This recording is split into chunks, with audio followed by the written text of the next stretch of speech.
Hey friends, Dave Paulides, CanAm Missing Project, copyrighted edition for our video channel. This is Huck TV. It's her show. She's the queen. She's the boss. She's the executive producer. And there she is, working very hard.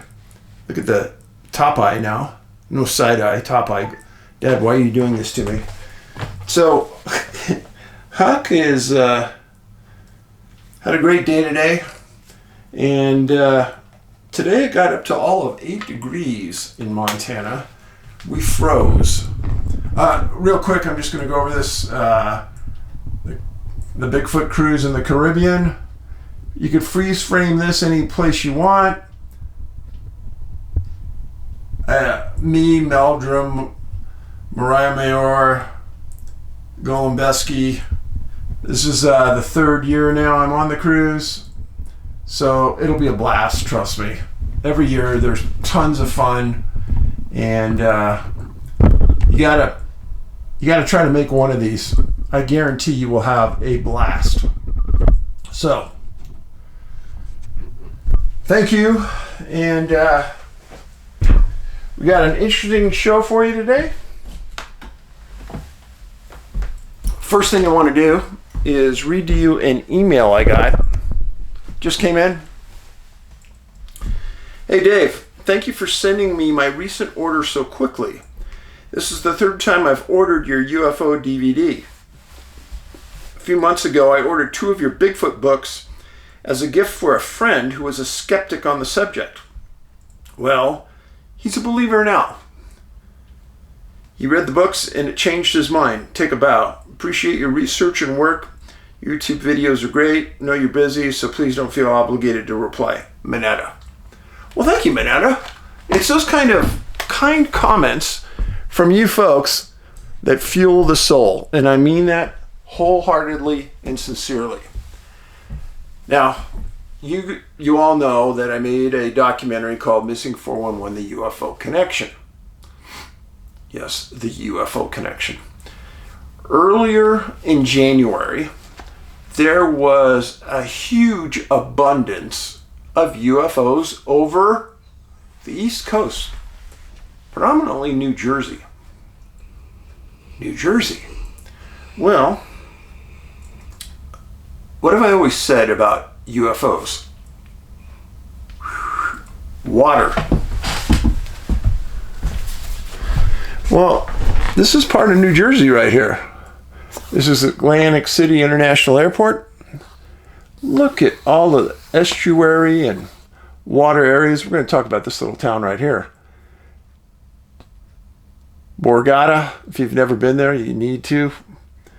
But swampy water area all through here. Now those UFOs. The UFOs in New Jersey had a lot of people commenting. And the comments range from, they were coming off of a submarine off the coast. They would fly along and disappear. They would change shapes. They would fly along and go from 1 to 3. Very unusual. Now, if that was all true, and it came from some reputable sources, like the New Jersey State Police helicopter tracked a few of them and saw some of this.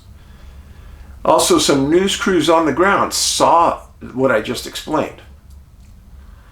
So unless our UFOs have some abilities that our government isn't explaining about and admitting to, well, before President Trump came into power, he said that he was going to release the information about this. And the most recent comment he made was that these UFOs had the approval of the FAA to be in those areas. He did not say what they were. He did not say who they were. But if they had the approval of our FAA, it implies that it is ours, which is a gigantic leap to understand our technology right now. And I think it's important to know that. Why?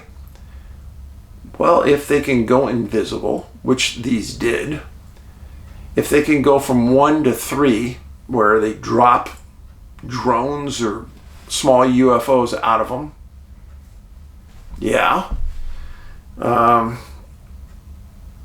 It's very interesting to me. And why pick that area of the East Coast? That was another thing that really puzzled me.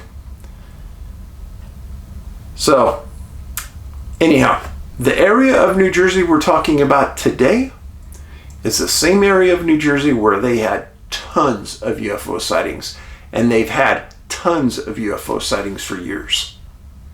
Yeah, decades. So we've got 2 cases to talk to you about in the same area. First one involves a young man named James Branco, only 3 years old. Went missing December 18th, 1928, and he lived in a town called Cardiff, which is now called Egg Harbor, New Jersey. That was shown to you on the first map. We'll give it to you again. Atlantic City International Airport. Here's Egg Harbor Township, Northfield, Linwood, Summers Point, Ocean City, New Jersey. So you can kind of see what we're talking about. The Borgata's over here. Got it?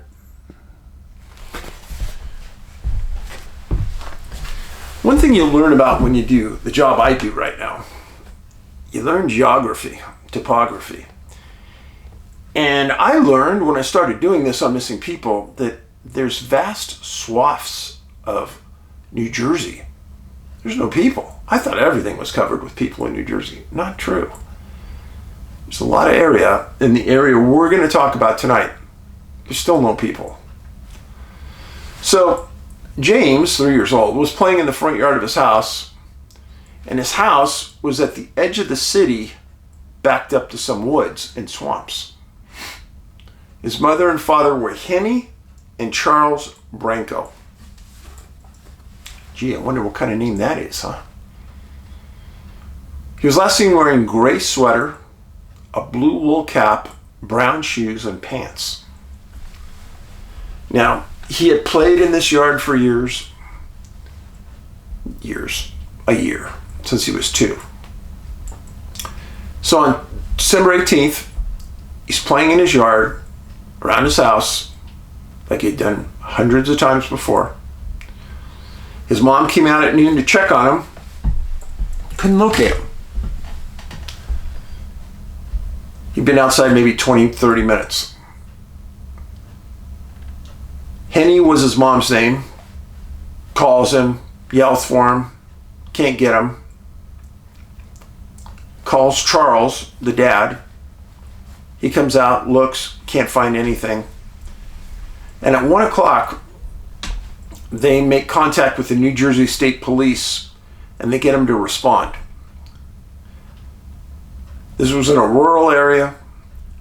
Small cities were nearby that had police departments, and they also started responding. Right away, the police thought, well, maybe James wandered from his yard onto the street and was hit by a car. So what they did was they checked some local hospitals, and it wasn't there. A city called Absecon were the first police officers on the scene, and they searched that yard extensively. They searched the inside of the house extensively. Then the New Jersey State Police showed up, and several other smaller departments started showing up. By 6 p.m., the local community had heard of the incident and responded en masse. And they had 50 people there by 6 p.m. That's amazing. By 7 p.m., bloodhounds from the state police from other parts of New Jersey arrived. And they looked around with the dogs, tried to find a scent, didn't find anything. The dogs searched the area first before they went into a new area with searchers. Still nothing. Then they did a thing that I think everybody should do in all searches. 5 minutes of absolute silence. Why do you do that, Dave? You're listening. You're listening very carefully for sounds of victims. When you're dealing with a 3-year-old, sometimes small kids are intimidated by sounds, people they don't know. But the sounds of their parents, they're not. If everybody's really quiet, the parent's voice will go for a long ways. Ask the parents to say, hey James, come on out, it's your dad. They tried, didn't get anything. 20 searchers that first night spent the whole night in the woods, walking around, calling his name. Temps got way below freezing. It was a rough night for searchers. And this is important, folks. If the searchers say that it was cold for them, how cold was it for a 3-year-old boy? And sometimes you hear about searchers spending the night and not moving. They're just sitting there listening. That's not a smart thing to do. Because what do kids do at night? They sleep. They don't snore like men. They just sleep. So unless you're out there searching with a dog or a big floodlight, you're not going to find them. You're not going to find them by sitting there, that's for sure. Well, it wasn't clear exactly what these 20 searchers did, just that they were there all night. December 19th. The men that were in the swamp all night came out, went home, they were exhausted. And as they came out, 2 new bloodhounds from the state police were there, and they went in first. Nothing. No scent trail. And the odd thing was, searchers had stated that they hadn't found any tracks. Didn't make any sense. The third dog started at the house and went to the edge of what the article stated was an impenetrable swamp and sat down. Well, that's very peculiar behavior for a dog. Because obviously James didn't stop right there. He kept going. So why did dog stop? Unless something happened, right? So what the handlers did is they brought the 2 other dogs over to the same spot, gave them the same scent, and the dogs didn't go there. So they didn't know quite what to make of it. And truthfully, I wouldn't know what to make of it, especially with the dog stopping. Trackers were brought in and they looked for tracks. They didn't see any. But this area of the swamp was wet. Parts of it were muddy. Parts of it had tons of twigs. Parts of the area would have not had any tracks. They interviewed Henny and Charles, and they said that James had never wandered away. He had never shown any interest in wandering away. He always stayed right around the house. And then they thought if he did wander, he wouldn't wander far. So they were really confused. And he knew the area around his house, but he hadn't wandered past that. Well, searchers now began to get very worried. Because at 3 years old, a 3-year-old boy isn't going to wander a ton of distance, especially in an area like a swampy area or very, very thick wooded area. Well, December 19th, the men from the New Jersey State Troopers were on scene with their dogs, and they also brought ground pounders with them. There was a man who was the head of the troopers named Sergeant Ellingsworth, and he brought with him Trooper Westphalen and a trooper named Camp. And Ellingsworth and Westphalen took parallel paths into the swamp, and then Camp was alongside of him by himself going along. And they were bushwhacking their way through the swamps. Friends, if you've ever been in the woods and you've tried to go in a straight line, it is really hard to do, even in woods without a lot of trees. But if you get in a swampy area, or you get into an area that has a lot of blowdown, it is very hard to go straight. Now, I've been on sessions before where we took string, a kite string, and we decided that we were going to walk a straight line for 200 feet. And the string was going to be the indicator if we were able to walk a straight line. So there were 10 of us in this class. Nobody could. At least according to the string, nobody could. And that was the point. So what did you miss by not walking in a straight line? Was part of that point. So when you have thickets in a swamp and you have water, you not only need to be looking up and straight, but you need to be looking down, because things could be in the water just under the surface, and if you're not looking, you're not going to see it. Well, Trooper Camp and Ellingsworth and Westphalen are walking along, and they're kind of keeping abreast of each other, but they just can't see each other. They're all carrying whistles. Most search and rescue people carry a whistle. If you get in trouble, you find something, you blow the whistle. In the more advanced teams, they have walkie-talkies. But the troopers are carrying whistles. As Camp is walking along, out of the corner of his eye, he sees something in a hollow, indentation in the ground. And there's a bush on top of the hollow, just off to the side. Now, before I go further, in a tornado, if you're out in the middle of nowhere, you're taught to get into a hollow, and the chances are the tornado will go right over the top of you. The reason I say that is hollows offer blockage from the weather, wind. There's some insulation there. Somehow or another, James found this hollow, and he's laying in it face down.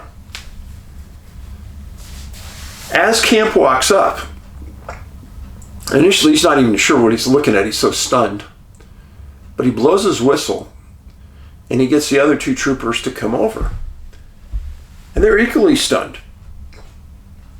And they get down, and James is unconscious. He's not moving, and his body is cold. A bad sign. They pick him up. Each of them put a coat around him, trying to heat him up. And then they run back to his residence. And then just as they're getting inside the front door, Henny, the mom, cannot believe it. Says, "Oh, give him to me, give him to me, give him to me." And the articles in the paper said that the trooper said, no. We've already got a doctor who's on. There was a doctor there, and he was searching with other troopers. They already called the other doctor in, and he's going to come there and take care of James. And they said, "No, Mom, this is very serious. He needs 100% of the attention of Dr. Reek." And just seconds later, Reek runs in the door, and Reek, along with a couple other troopers, work on James for 3 hours. Now, this is a pretty remote location in New Jersey. And if you can think in 1928, roads weren't too good. Nothing was really good. And you had a doctor there. Probably the best bet was to try to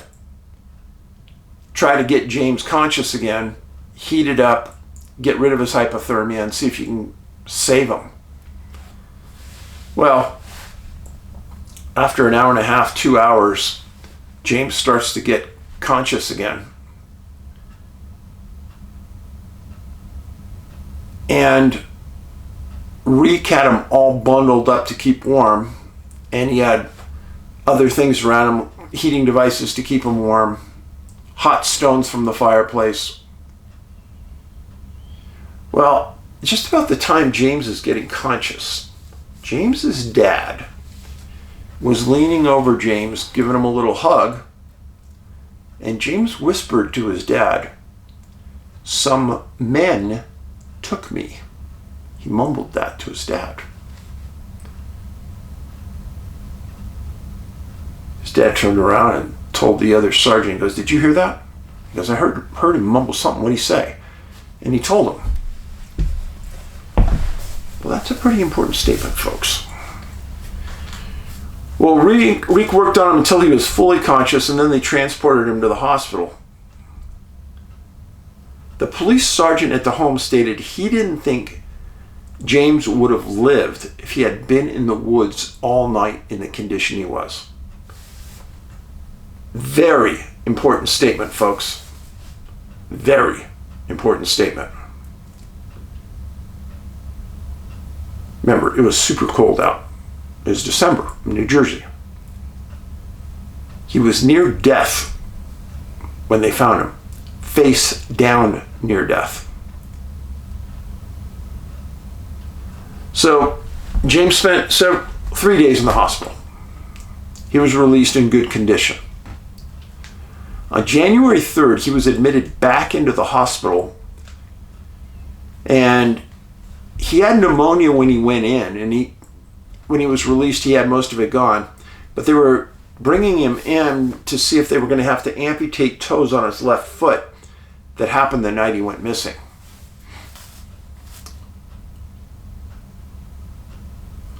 Police at that time in January 3rd stated that they were not doing any investigation into a possible kidnapping. Interesting. So I'm going to give you a few stats that I want you to think about, okay? First of all, face down. Sound familiar? Not moving. It took the doctor over 2 hours to get him back conscious. If you're deeply under the influence of GHB, it could take a doctor 3 or 4 hours, depending on what phase you're in under the influence. Was James smart enough to find a hollow in the ground to lay in? No. Was it pure luck? Yeah, maybe.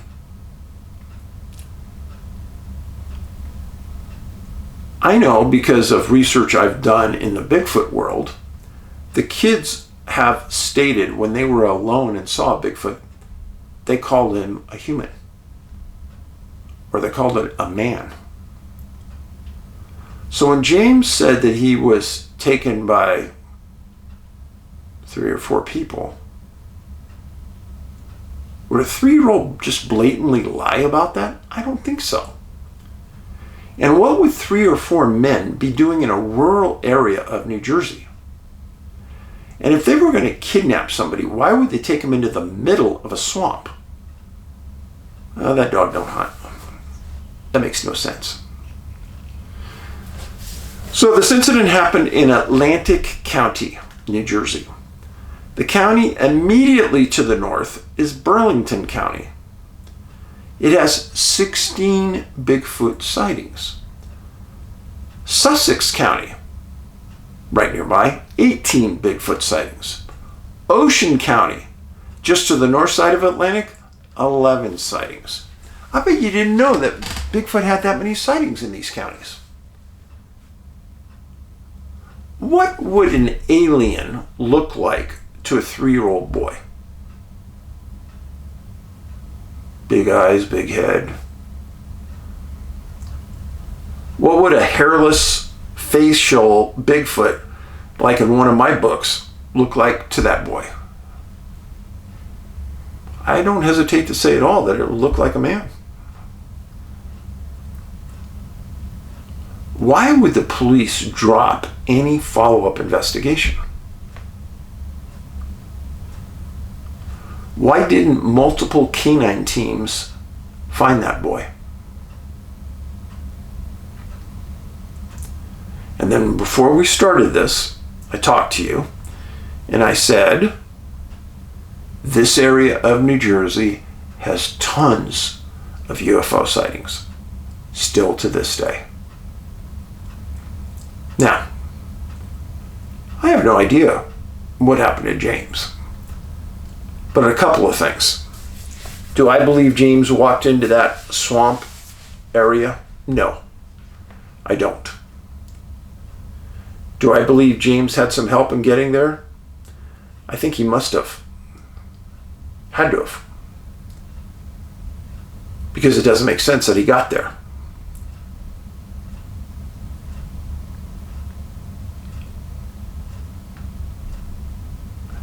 Now, they were 3/4 of a mile from the back of the Braunco home. It's a long ways, folks. It's a long ways in the swamp when you're beating your way and there's no path. And remember what they said about the dog going there in an impenetrable swamp. Well, if it was impenetrable, how did James get there? Right. So I want you to think about those. He lived. The last update was January of the following month when he went into the hospital to have his toes looked at. There was no further articles after that. I would have liked to have been one of the policemen in the room when he whispered that to his dad. And I would have asked his dad, what do you think he meant? And then personally, as an officer, I would have come back after he came back from the hospital and talked to him. James, what do you mean some men took you? What is that? What did they look like? Were they big men, small men? Were they dark featured, light featured? I would have asked all those questions. Now the next case. Also a New Jersey swamp case. And this involves a boy 30 months old. 6 months younger than James. The story is in Missing 411 Eastern United States. And I put this in because I wanted to hammer home a point. So I just talked to you about a story at Egg Harbor Township, right here. Atlantic City International Airport. This story is in Hamilton, right here. The distance between here and here, 26.2 miles. 26.2. And it's almost a straight line on the Atlantic City Expressway. This area is still very much open region.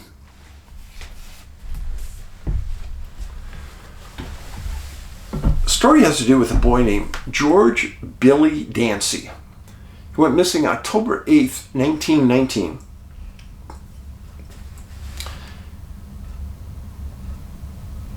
In July of 1919, Hercules Dancey and his family moved from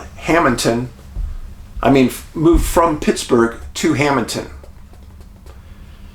And they found a residence that was adjacent to the swamps. Just like the Brauncos. So they got there in July 1919.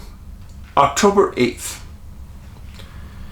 Billy asked his mom if he and his brother Jack could go out into the yard and play. Jack was with his fox terrier puppy. The family said that they were absolutely inseparable. Mrs. Dancey said, yeah, you can go outside. Now this was October in the fall. Weather can be a lot of different things then. Well, she let him outside, and 30 minutes later, Mrs. Dancey goes out to look. Can't find the boys. Neither one. Starts yelling for them, calling their names. Hercules hears the commotion. He comes over, he starts looking. And they both make the decision that they got to contact the police. They contact the New Jersey State Police, and then they contact other smaller towns in the area, and they all get to respond. Articles stated from the very beginning the police were very frustrated that they couldn't find any tracks. They couldn't find any evidence where the boys might be. Well, October 8th at 9 p.m., it was dark. Jack wanders back into his yard with his dog and casually asks, "Where's Billy?" Parents walked over and said, "Billy, we thought Billy was with you." He goes, "No, he's not with me." "Well, where you been?" He goes, "I'm not sure. What happened? I don't know."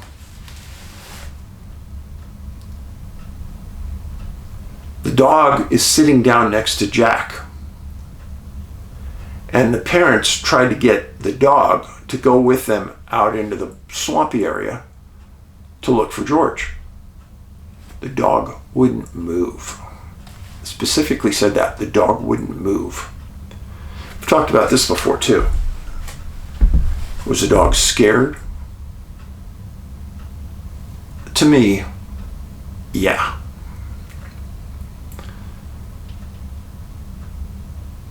Well, at 10 p.m. that night, police are there, people are starting to look, and the rain starts to fall. And it gets heavier over the course of the night and over the next couple of days. Non-stop rain, heavy rain. The next day, one of the searchers is out, and he's way out in the swamps. He couldn't give it an exact location, but he finds a toy. And he brings it back. He shows it to the Danceys. They said, "Oh, it's one of Billy's toys." And it's smashed flat.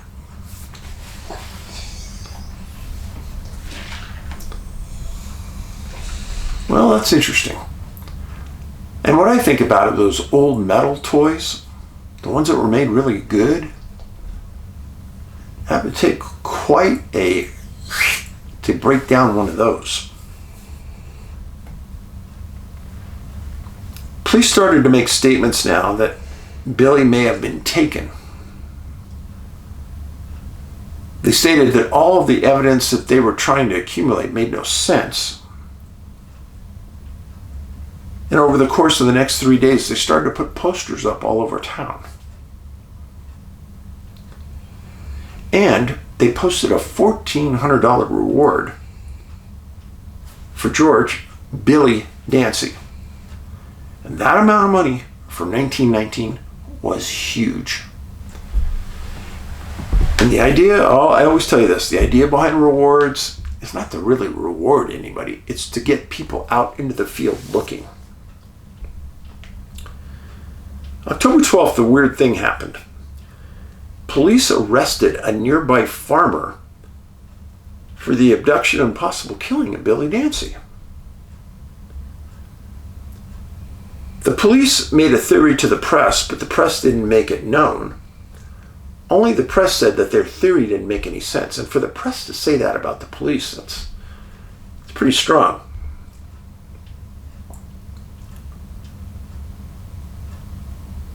The man was released within 12 hours. No charges. And this story started to get press across the nation. And leads started to come up all over the eastern U.S. Okay, so a month later, November 20th, 1919, it's hunting season. Police always like hunting seasons because it gets people out into the woods looking, searching for evidence.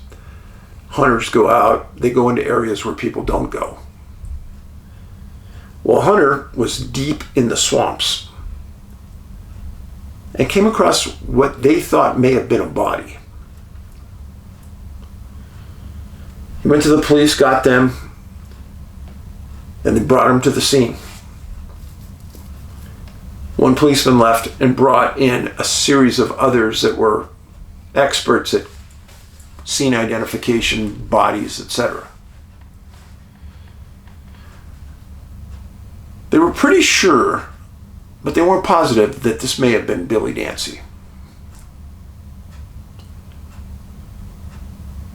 He had only been gone a month,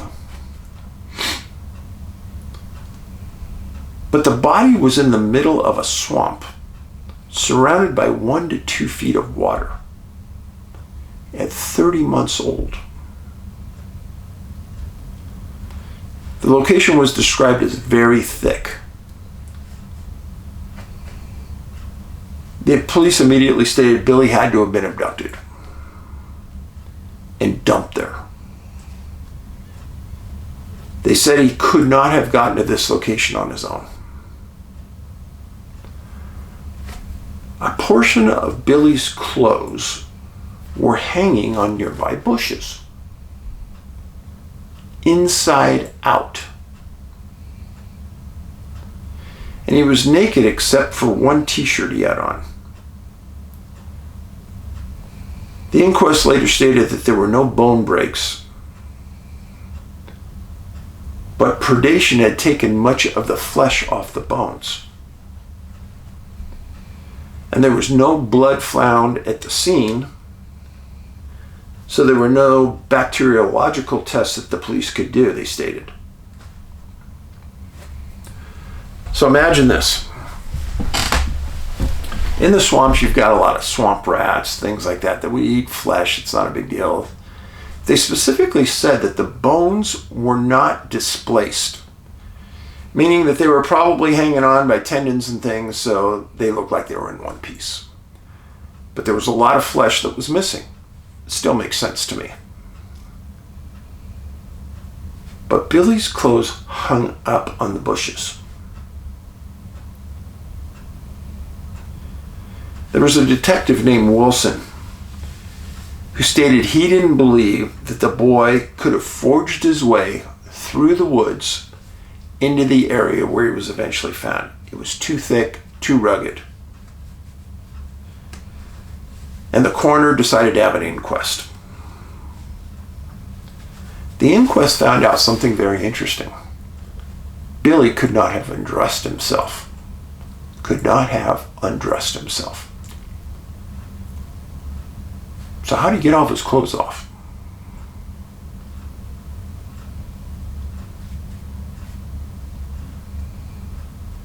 They also said at the inquest that Jack's dog had a significant head injury.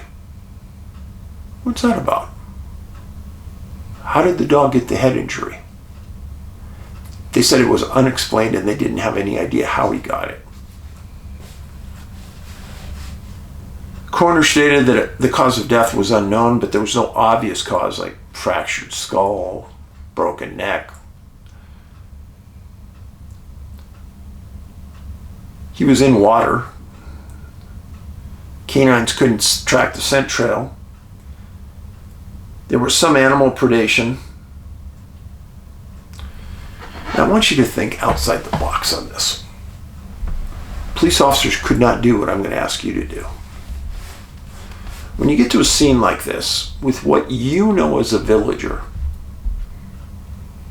when they said that the clothes were hung up, what would be the difference between hung up and I stood 20 feet above the bush and dropped the clothes onto the bush? Would those clothes then look hung up? I'm just asking. If Billy didn't get into the woods to that point, then what criminal would ever take that same path? A horrible path. That would make no sense. If you're at the house, why not you leave on the road? Criminals aren't smart, but they're smart enough to take the path of least resistance, especially in a rural area where there aren't a lot of homes and there aren't a lot of witnesses. Clothing was removed. It's inside out. unknown cause of death, could not get there on his own. Friends, I go all the way back to James's story. How did he get there? To me, these are cookie cutters of each other. Yeah, one boy died, one boy didn't. By the good grace of God, James was found just in the nick of time. Billy was not.